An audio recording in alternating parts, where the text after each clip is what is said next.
আমি আপনার বন্ধু, আমি আপনার সাথী উমর। আমার বাড়িতে মালকে দুই ভাগ করেছে গো নবীজি। দুই ভাগ করে আমার ছেলে মেয়ের জন্য এক ভাগ মাল আমি বাড়িতে রেখেছি, আর এক ভাগ মাল আপনার সামনে আমি হাজির করে দিয়েছি। এইবারে নবীজি আবু বকরকে বলছেন, আবু বকর রে, তুমি কি দিয়েছো রে বাবা, তুমি কি এনেছো? ওরে আল্লাহ। এবার হযরত আবু বকর রাদিয়াল্লাহু তাআলা আনহু বলছেন, আল্লাহর নবী গো, আমি আবু বকর কে দিয়েছি এটা জিজ্ঞাসা না করে নবী গো, আমি আল্লাহর রাহে কি দিয়েছি আর আমার ছেলে মেয়ের জন্য বাড়িতে কি রেখেছি এটা একটু জিজ্ঞাসা করেন। আল্লাহ রাসূল বলেন, আবু বকর তুমি কি দিয়েছো বাবারে? আল্লাহর রাহে আজকে তুমি কি দান করেছো আর তোমার ছেলে মেয়ের জন্য বাড়িতে কি রেখেছো? এবার হযরত আবু বকর রাদিয়াল্লাহু তাআলা আনহু বলছেন, আল্লাহ নবী গো, আমি আপনার বন্ধু, আমি আপনার শ্বশুর আবু বকর, আমি আমার বাড়িতে যা ছিল, আমি আমার বাড়িতে যা ছিল সমস্ত মালকে রে আমি আল্লাহর রাহে কুরবানি করে দিয়েছি। নবী বলছেন, আবু বকর রে, তোমার বাড়িতে কি রেখেছো? তোমার ছেলের জন্য কি রেখেছো? মেয়ের জন্য কি রেখেছো? তুমি খাবে, তোমার বিবিরে কি খাবে? তুমি বাড়িতে সংসারের জন্য কি রেখেছো?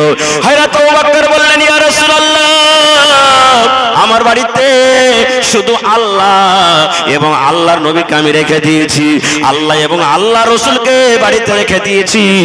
আল্লাহর পরে তাওয়াক্কুল ভরসা করে আমার বাড়িতে যা ছিল সমস্ত মাল আমি আল্লাহর রাহে দিয়ে দিয়েছি। নারে তাকবীর। দেখেন ভাই কেমন ছিলেন তারা, মালের কুরবানি কিভাবে করেছিলেন বুঝতে পারলেন? নাই বাড়িতে কিছু, ঝাড় ঝুড়িয়ে দিয়ে দিলেন। একটু জানের কুরবানি চলেন, আহা হা, জানের কুরবানি। আপনারা সবাই জানেন যে নবীজিকে মারার জন্য মক্কার বেঈমানেরা নবীজির বাড়ি ঘেরাও করেছিল না করেনি? শুনেছেন এই ঘটনা, শুনেছেন, পড়েছেন যে থাকবে বাঁশ না বাজবে বাঁশরি, ই মেরি ফেলে দেবো মোহাম্মদ ছেলেটাকে, খালি আমাকে ধর্মের ব্যাপারে আজো বাজো কথা বলছে। মক্কার বড় বড় সর্দারেরা প্রত্যেক খানদান থেকে একটা দুটা করে লোক নবীর বাড়ি ঘেরাও করে নিয়েছে, নবীর বাড়ি ঘেরাও করে নিয়েছে। কিন্তু নবীজি জানেন না যে আমাকে মারার জন্য মক্কার লোকেরা আমার বাড়ি ঘেরাও করেছে। আল্লাহ রাব্বুল আলামিন এবার হযরত জিবরিল ফেরেশতাকে ডাক দিয়ে বলেন, জিবরিল রে, আমার নবীকে মারার জন্য ওই মক্কার বেঈমান মুশরিকরা নবীর বাড়ি ঘেরাও করেছে, আমার নবীকে কোনো খবর নাই, যাও যাও যাও আমার নবীকে তুমি খবর দিয়ে দাও। লম্বা ঘটনা যাব না।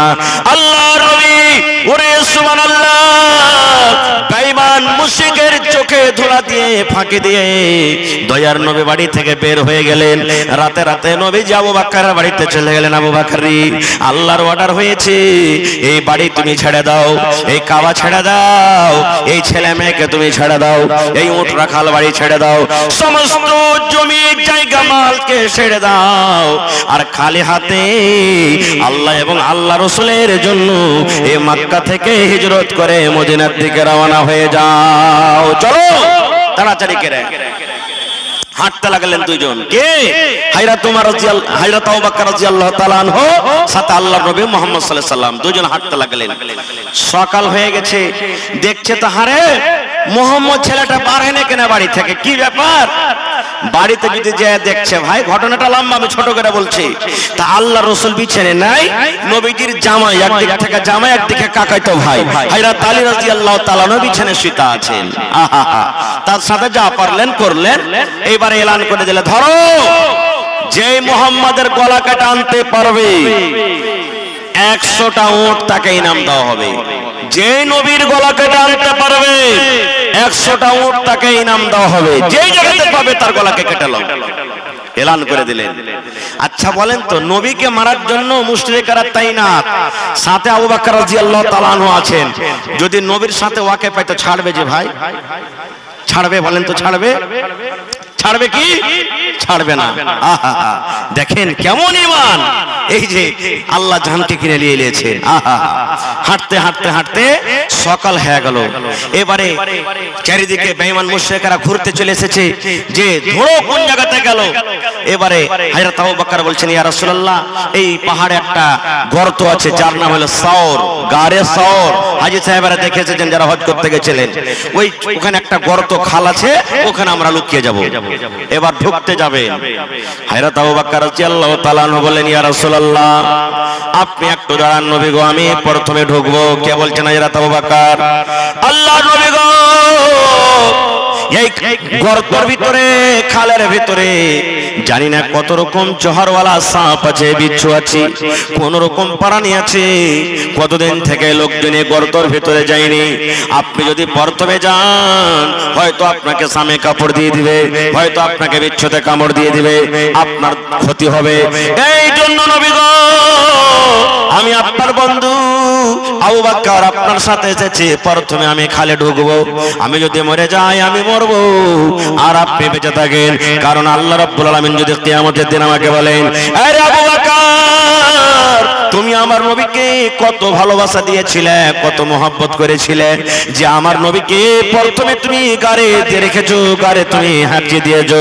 আমার নবীকে প্রথমে তুমি গারে রেখেছো, আর পরে তুমি গেছো। এই প্রশ্ন যদি আল্লাহ কিয়ামতের দিন আমাকে করেন, আমি হিসাব দিতে পারবো না।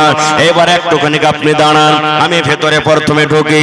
হযরত আবু বকর রাদিয়াল্লাহু তাআলা আনহু এবারে গর্তের ভিতরে ঢুকলেন। গর্তের ভিতরে ঝুলমুল অনেক কিছু ছিল, সুন্দর করে সাফ সুতরা করে দিলেন।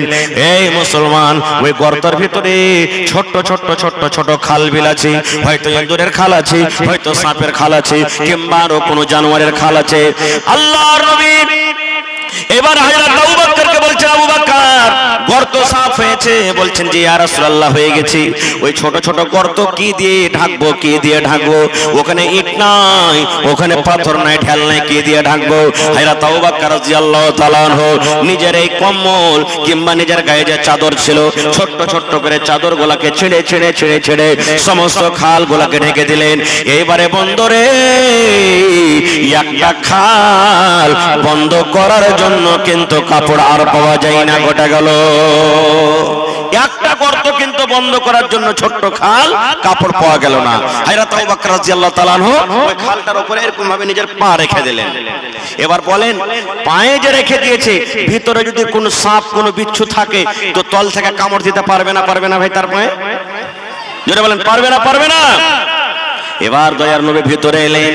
হযরত আবু বকর বললেন, ইয়া রাসূলুল্লাহ, আল্লাহর নবী গো, এই যে আপনি আমার রানের উপরে, আপনি আমার পায়ের উপরে মাথাটা রেখে ঘুমিয়ে যান, কারণ গোটা রাত আপনি কিন্তু ঘুমাইতে পারেননি। আল্লাহর নবী এইবারে পায়ের উপরে মাথাটা যেমনই রাখলেন, রাতের জাগা মানুষ, খাস্তা মানুষ, সাথে সাথে নবীর চোখ বন্ধ হয়ে গেল, ঘুমিয়ে গেলেন। এরে মুসলমান, ওই খালের ভিতরে একটা জাহারিলি কোনো বিচ্ছু কিংবা সাপ ছিল।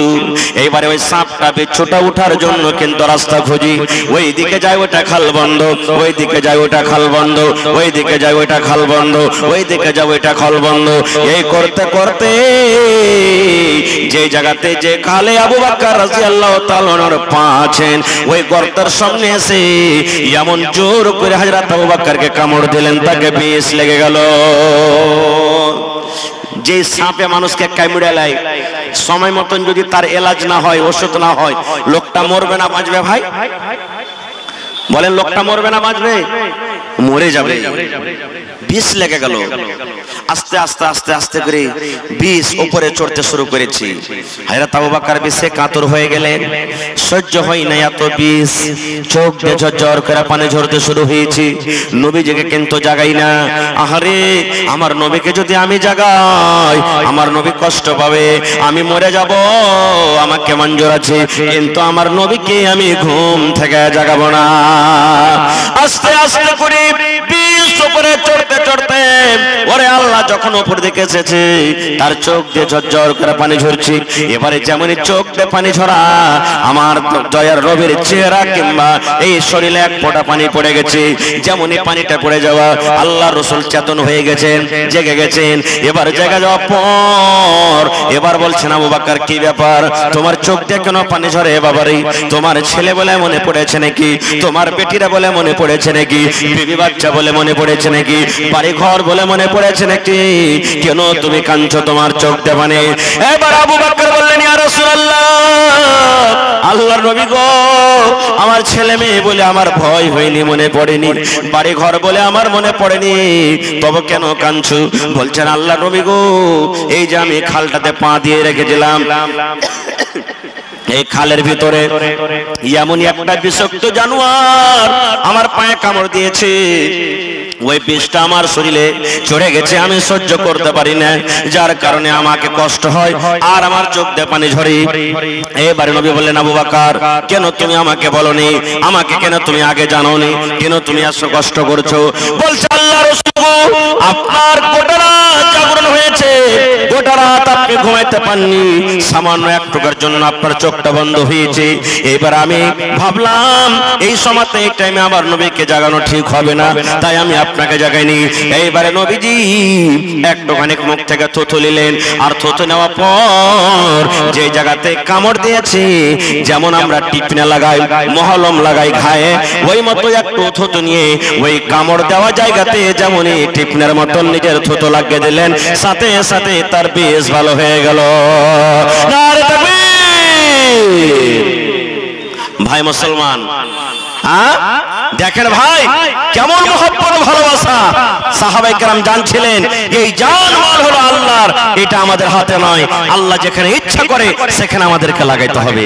ভাই মুসলমান, মাত্র একটা ঘটনা আপনাদের সামনে বলবো, জান মালটা সাহাবায়ে কেরাম কিভাবে নিজের সঁপে দিয়েছেন, কিভাবে সঁপেছেন। একটা ঘটনা, একটা লড়াই হয়েছিল আল্লাহর রাসূলের জামানাতে, ভালোভাবে শুনবেন ঘটনাটা। আল্লাহর নবীর জামানাতে একটা লড়াই, একটা যুদ্ধ হয়েছিল, যে লড়াইটার নাম হলো গাজওয়ায়ে উহুদ। গাজওয়ায়ে উহুদ, উহুদের লড়াই।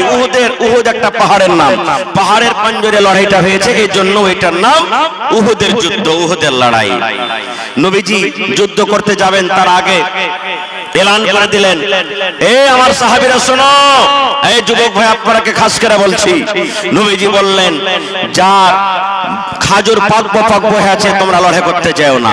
নবীজি বলছেন, যার খাজুর পেকে গেছে লড়াই করতে যেও না, যার উটনির বাচ্চা হয়েছে বা হবু হয়ে আছে লড়াই করতে যেও না, যে বুড়া লড়াই করতে যেও না, যার বিবির বাচ্চা হবু হয়ে আছে লড়াই করতে যেও না, যে নতুন বিবাহ করেছো বিবির মুখ দেখতে পাওনি ও কিন্তু লড়াই করতে যেও না। নবীজি কিছু খাস করে দিলেন, চলে গেলেন। সব সাহাবীর ঘটনা বলতে যাব না ভাই, না হলে ফজর হয়ে যাবে। ছোট্ট করে আমি বলছি, সাহাবীদের মধ্যে একজন সাহাবী, তার নাম হলো কি হযরত হানজালা রাদিয়াল্লাহু তাআলা আনহু। নতুন বিয়ে করে প্রথম বাসর রাত, বাসর ঘর প্রথম রাত বিবির কাছে আছে।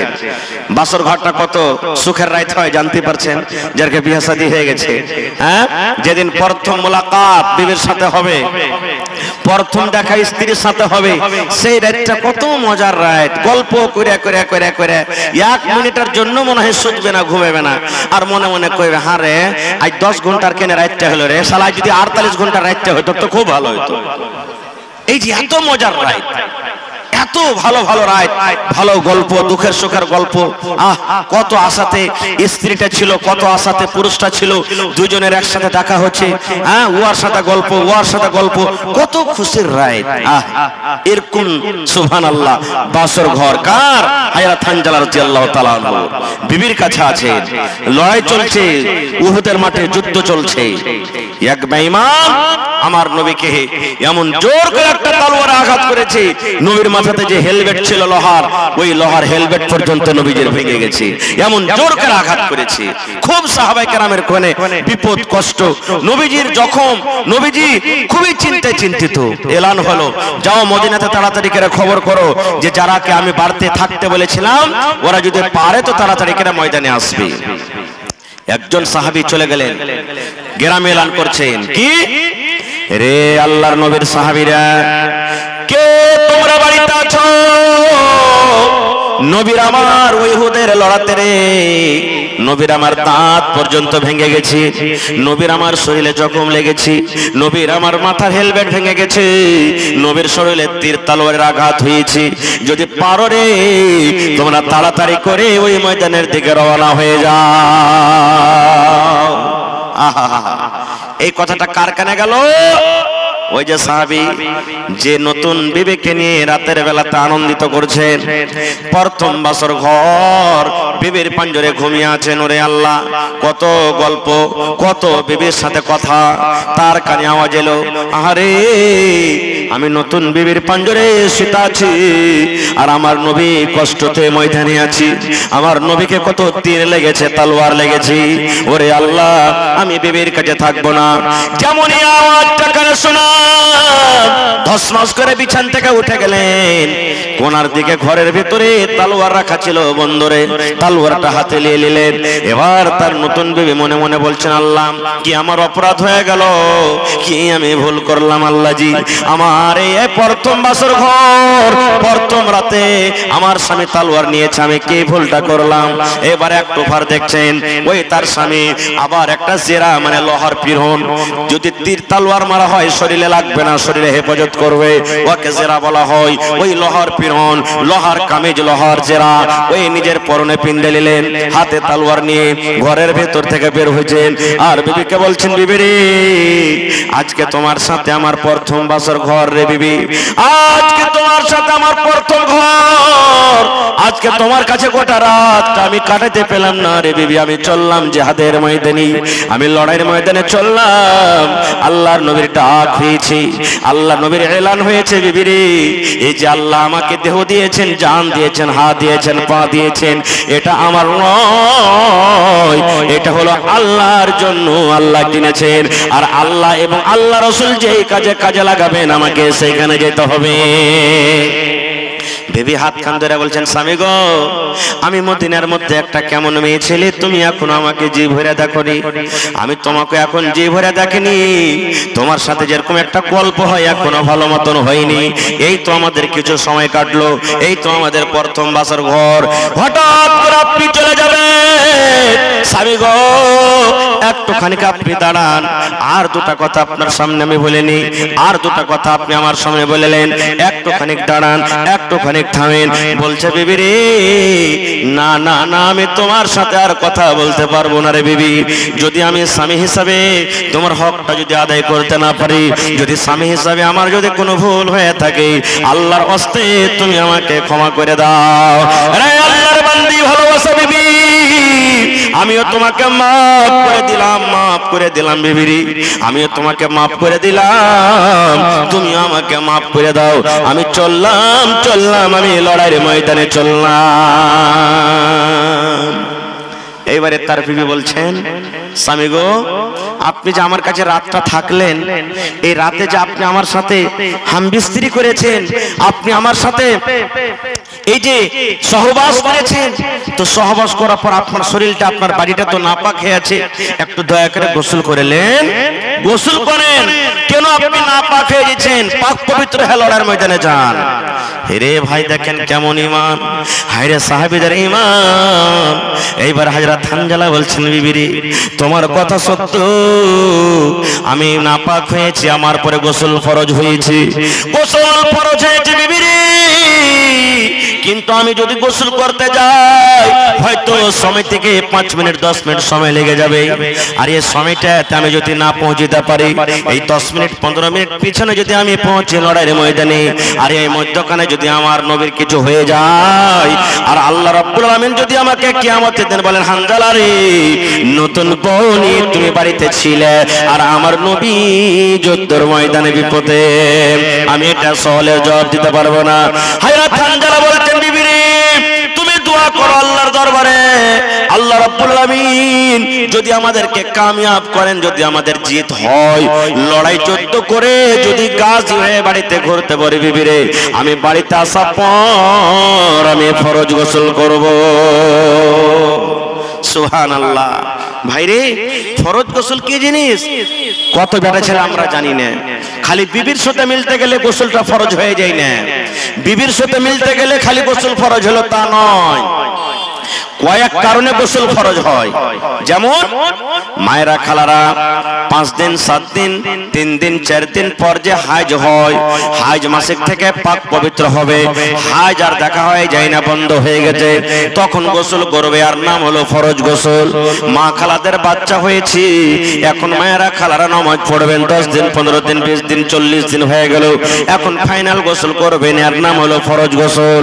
রাতের বেলাতে দিনের বেলাতে শুতে আছেন, হঠাৎ করে আপনার স্বপ্ন দোষ হয়ে গেল, ওরে আল্লাহ স্বপ্ন দোষ হয়ে গেল, নাইট ফল ডে ফল আপনার হয়ে গেল, দেখছেন কাপড়ে ভিজা হয়ে আছে, এইবারে এইটাও কিন্তু আপনার পরে গোসল ফরজ হয়ে যায়। শুধু বিবির সাথে মিলন করতে গেলে গোসল ফরজ হয় না, আপনার দিনে কিংবা রাতের বেলাতে যদি স্বপ্ন দোষ হয়ে যায় তারপরও আপনার পরে কিন্তু গোসল ফরজ হয়ে যায়। বলবেন হাজী মাওলানা মহিলারা ওয়ার্গ কি ফরজ গোসল করতে হবে? জি, ওয়ার্গ ফরজ গোসল করতে হবে। ওয়ার্গ স্বপ্ন দেখে, জি দেখে।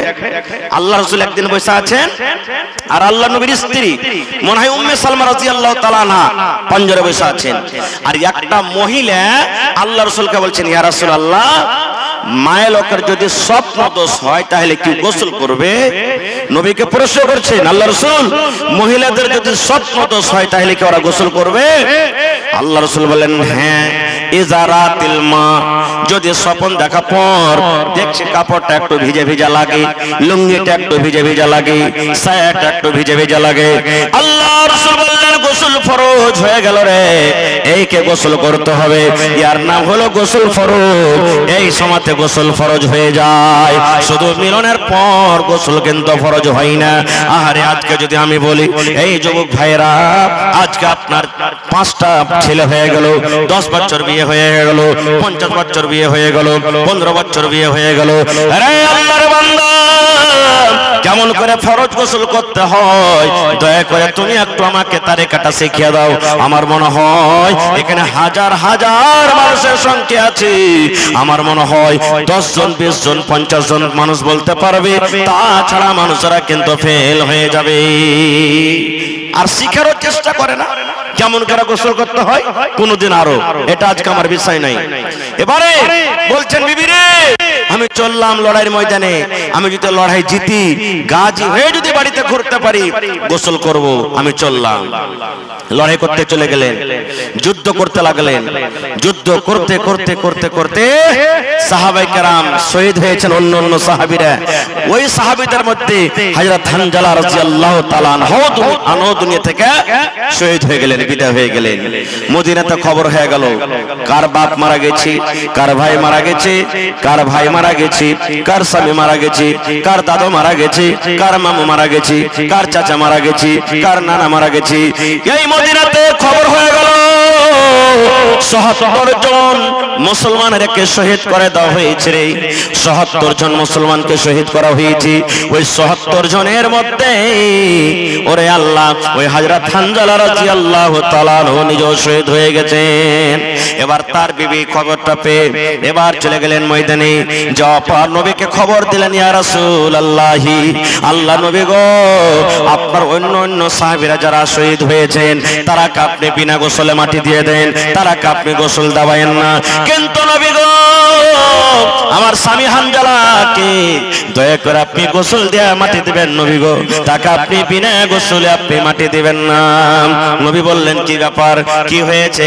বলছেন, ইয়া রাসূলুল্লাহ, আজকে আমাদের প্রথম ঘর, আজকে আমাদের প্রথম বাসর ঘর, আপনার ডাক হয়েছে, এলান হয়েছে বলে ফরজ গোসল খানটা করার সময় পাইনি, তীর তলোয়ার নিয়ে ময়দানে হাজির হয়ে গেছে। এই জন্য নবী গো, আমার স্বামী কোথায় আছে দেখেন, আর দেখা পর তাকে ফরজ গোসলটা আপনি দিয়ে দেন। কারণ দিনের খাতিরে আল্লাহর রাহে যারা কুরবানি হয়ে যায়, ওদের জানাজা নাই, ওদের গোসল নেই, অন্য আলাদা কাপড় লাগবে না, যে কাপড়ে মারা গেছে সেখানে সেই কাপড়ই তার কাফন হবে, যে জায়গাতে মারা গেছে সেখানে দফন হবে। এত আল্লাহর তারা মাহবুব আর পিয়ারা। নবী বললেন, আরে দেখো তো হানজালা কোথায় আছে, হানজালার লাশটা দেখো তো কোথায় আছে, যত মানুষ জীবিত আছে এখানের মধ্যে তো হানজালাকে পাওয়া যায় না, দেখো খুঁজো হানজালার লাশটা কোথায় আছে দেখো। খুঁজতে খুঁজতে খুঁজতে সামনে থেকে সাহাবীরা এলেন, ইয়া রাসূলুল্লাহ, পাওয়া গেল না। পিছন থেকে এলেন, ইয়া রাসূলুল্লাহ, পাওয়া গেল না। ডান দিক থেকে এলেন, ইয়া রাসূলুল্লাহ, পাওয়া গেল না। বাম দিকে এলেন, ইয়া রাসূলুল্লাহ, পাওয়া গেল না। আল্লাহ রাসূল বললেন, সাহাবীরা কই হানজালার লাশ, হানজালা কোথায় চলে গেল? কোন মুশরিক বেঈমান কি তার লাশটাকে নিয়ে চলে গেল নাকি? কোন মুশরিক তার লাশের বেহুরমতি করবে বলে নিয়ে চলে গেল নাকি? ওহে সুবহানাল্লাহ, দয়ার নবী এইবারে যদি নজর করেছেন পাহাড়ের উপরে, পাথরের উপরে, পাহাড়ের উপরে একটা পাথর আছে, ওই পাথরের উপরে ওরে আল্লাহ, যেমন আমরা নিজের মুর্দাকে লাশটাকে খাটের উপরে শুইয়ে গোসল দিই, আমরা নিজের লাশটাকে যেমন খাটের উপরে শুইয়ে গোসল দিই, এই মতো পাহাড়ের উপরে ওই পাথরের উপরে হযরত হানজালাকে শুইয়ে দেওয়া হয়েছে। আর যেমন গোসল দিয়ে ঝরঝর ঝরঝর ঝরঝর করে শরীর দিয়ে পানিটা পড়ে, এই মতো হযরত হানজালার শরীর দিয়ে কিন্তু পানি ঝরে। সাহাবায়ে কেরাম বলছেন, ইয়া রাসূলুল্লাহ, আমাদের মধ্যে তো কেউ তাকে গোসল দিইনি, আমাদের মধ্যে তাকে কে গাও দাওয়াইনি, আমাদের মধ্যে কেউ কোনো মানুষ তার শরীরে পানি ঢালেনি। দয়ার নবী গো, ব্যাপারটা কি? তার শরীর দিয়ে কোনো পানি ঝরে? কে তাকে গোসল দেওয়ালো? কে তাকে গোসল দেওয়ালো? তার শরীর দিয়ে কোনো পানি ঝরে আমরা দেখতে পাই। এইবারে দয়ার নবী বললেন, ওরে আমার সাহাবীরা, আল্লাহ রাব্বুল আলামিন হানজালাকে এত ভালোবেসেছেন, এত আল্লাহ তার আমলে খুশি হয়েছেন, নিজের নতুন বউটাকে বাড়িতে রেখে আল্লাহ রাব্বুল আলামিনকে সন্তুষ্ট করার জন্য, নবীকে রাজি করার জন্য ময়দানে হাজির হয়ে গেছে। নবীকে এত ভালোবাসে, আল্লাহকে এত ভালোবাসে, কোরআনকে এত ভালোবাসে, এই ভালোবাসার কারণে লেট না হয়ে যায় এর জন্য ফরজ গোসলখানটা পর্যন্ত করেনি। এই জন্য আল্লাহ রাব্বুল আলামিন ফেরেশতাকে আদেশ করলেন, ও আমার ফেরেশতারে, যাও যাও যাও, ওই আমার বান্দা হানজালাকে তোমরা নিজের হাতে গোসলটা দায়া দাও। আরে আমার সাহাবীরা, আমাদের মধ্যে কেউ হানজালাকে গোসল দেয়নি, আল্লাহ রাব্বুল আলামিনের আদেশে ওই ফেরেশতারা এসে হযরত হানজালাকে গোসল দিলেন। নারে তাকবীর! আল্লাহর নবী দিনের নবী গো, নবী ছিলেন দিনের দিওয়ানা। আল্লাহর নবী দিনের নবী গো, নবী হবেন জান্নাতের সরদার। দেখে নবীর মুজিজা, ভাগবতী মা খাদিজা সইপে দিলেন জীবন আর জৈবন। দেখে নবীর মুজিজা, ভাগবতী মা খাদিজা সইপে দিলেন জীবন আর জৈবন। আল্লাহর নবী দিনের নবী গো, নবী ছিলেন দিনের দিওয়ানা। নারে তাকবীর! ভাই, বলার মেলায় কথা আছে। যারা মোটরসাইকেল পেন্ডালের ভিতরে আছেন, ভাই মোটরসাইকেলটা বাহির করলেন আল্লাহর রাস্তায়, মানুষের অসুবিধা হচ্ছে। ভাই রে, এ ভাই মুসলমান, আজকে সেই সাহাবীদের মতন আজকে আপনাদেরকে একটু পরীক্ষা করব। কে কোরআনকে ভালোবাসেন, কে আল্লাহকে ভালোবাসেন, কে আল্লাহ রাসূলকে ভালোবাসেন, কে দ্বীনকে ভালোবাসেন। ভাই 1 টাকা দিবেন তা আপনার কাছ থেকে 1 টাকা আমি নিয়ে নেব। তবে দেখি আজকের মাহফিলে কোন এমন আল্লাহর বান্দা আছেন, মাওলানা আমি 1 টাকার 1000 1 পারা করে কোরআনের দান করব আমি। ভাই রে, আপনি এই কোরআনটাকে জীবনে কোনোদিন কিনতে পারবেন না। দোকানে যাবেন, আপনি বলেন যে আমি কোরআন কিনতে এসেছি, আমি আপনাকে ঠট্টা করবে, বলছে কোরআন কিনতে বলা যাবে না, হাদিয়া বলবে হাদিয়া। কোরআন কেনার ক্ষমতা কারোরই নাই, কোরআনের মজুরি আল্লাহ ছাড়া কেউ দিতে পারবে না। তবে কোরআনটা সম্মান রেখে দেখি কোন আল্লাহর বান্দা আছেন 30 পারা কোরআনের দাম 30,000 টাকা একটা লোক কেউ দিতে পারবেন? 30,000 না পারবেন, কেউ 5 পারার দাম 5,000 দিয়ে দেন, কেউ 10 পারার দাম 10,000 দিয়ে দেন, কেউ 20 পারার দাম 20,000 দিয়ে দেন, কেউ 2 পারার দাম 2,000 দিয়ে দেন, কেউ 1 পারার দাম 1,000 দিয়ে দেন। দেখি আল্লাহর রাস্তায় আমার কোন ভাই, মা, খালা, দাদা, নানি এমন আছেন যে আজকে কোরআনটার জন্য কোরআনের মান সম্মান রেখে দান করবেন? এই দেখেন আপনাদের সামনে মাইকম্যান আমার ভাই নাজিম সাহেব পানগামা, যারা গেছিলেন শুনেছেন, পানগামার কয়েকদিন হলো জালসা, 7 তারিখে মনে হয়।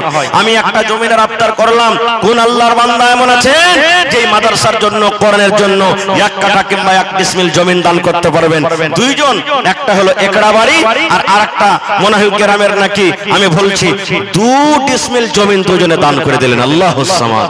আজকে দেখি আমার এই সন্দলপুর চামাপাড়া মাদ্রাসার জন্য, বানাতের জন্য দেখি কোন আল্লাহর বান্দা এমন আছেন, মাওলানা আমি 1 ডিসমিল কিংবা 1 কাঠা জমিন আল্লাহর কোরআনের জন্য আমি মাদ্রাসাতে দান করে দিলাম। আর না হলে মাওলানা মাঠে